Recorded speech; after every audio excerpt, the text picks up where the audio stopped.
Assalamu alaikum, this is Saqib Shafi, and these are my Ramadan Chronicles for 2011. Day 12. For day 12, we'll be talking about the unknown blessings that Allah subhanahu wa ta'ala gives you in your life. The reason why I want to talk about it today, it involves something that happened to me on my travel towards Chicago. As you can see, there is a new background here. I'm not in my normal place in Michigan because I'm actually recording from my parents' house in Chicago, Illinois. For this weekend, we decided to come home to visit family for Ramadan, and we had a lot of stuff we had to finish up packing and take back to Michigan and a whole bunch of other things. So I'm here in Chicago recording this video. What I wanted to mention about the unknown blessings was something that happened on the way here.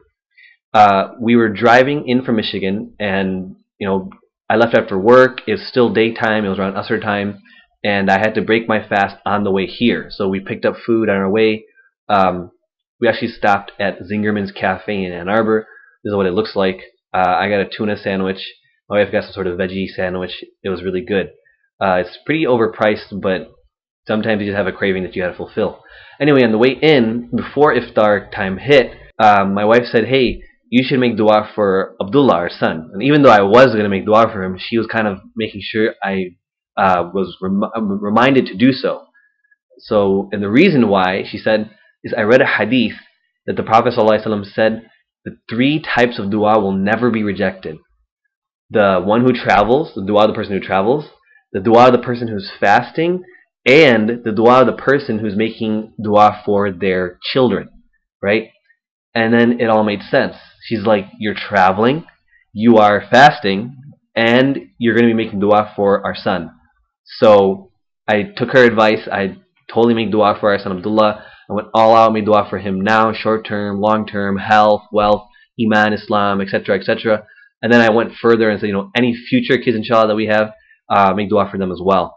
So I found that out of nowhere, right? I just plan to travel, come home, go back. I make dua as much as I can before iftar as it is, but now here was like a much more intensified, inshallah, guaranteed dua that the Prophet ﷺ guaranteed. And this hadith that she mentioned is reported by Al-Bayhaqi as well as in Tirmidhi. So I have three guarantees here. I'm traveling, fasting, and it's for my kid.